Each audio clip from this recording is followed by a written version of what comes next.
$71,250. While the Nikkei hits a historic $71,250, the yen simultaneously plunges toward a 40-year low. Hello everyone, welcome back to AI Market News.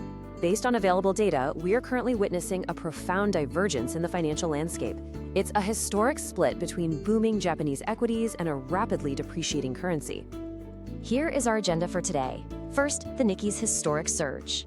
Second, the yen nearing 40-year lows. Third, the US tech stock rebound. And finally, key economic calendar events we all need to watch.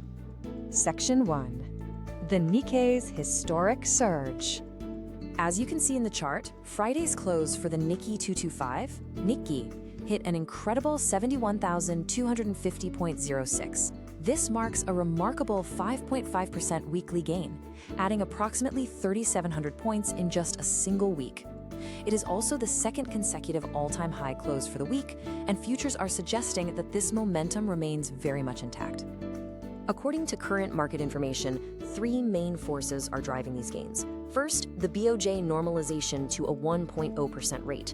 Now, typically, rate hikes can slow a market down, but here it was actually absorbed as a proof of health for the broader economy.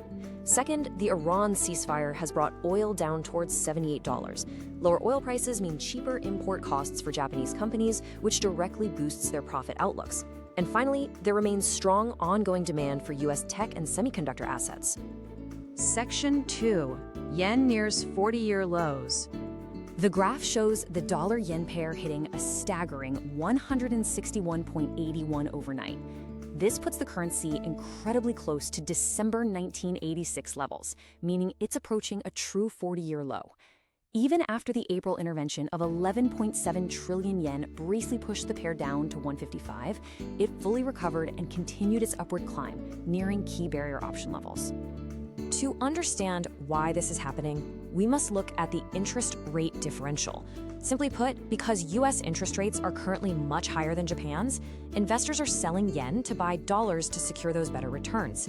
This creates a powerful structural force driven by capital flows and import demand that is simply overpowering even direct government intervention. Section 3. US tech stocks rebound. Moving over to US markets, as you can see in the chart, both the S&P 500 and the Nasdaq staged a healthy tech-led recovery on Thursday. This rebound came right after the initial shock of the hawkish FOMC meeting sell-off on Wednesday.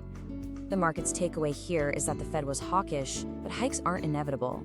Because global energy prices are falling, inflation might cool down naturally on its own. This environment gives equity buyers the confidence to step back into the market, knowing that projected rate hikes are contingent on data that may not actually materialize. Section 4. Key economic calendar events.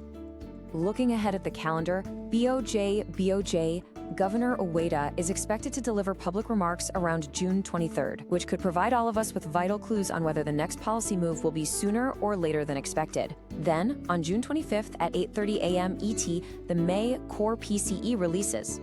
This is the Fed's preferred inflation gauge. If this US inflation data comes in low, it could narrow the rate differential we discussed earlier, potentially allowing the yen to recover. Will the yen finally find its floor, or are we heading back to the 1980s? We'll all be watching closely. Thanks for watching. Please subscribe and hit the like button. This video was automatically generated by Notebook LM AI.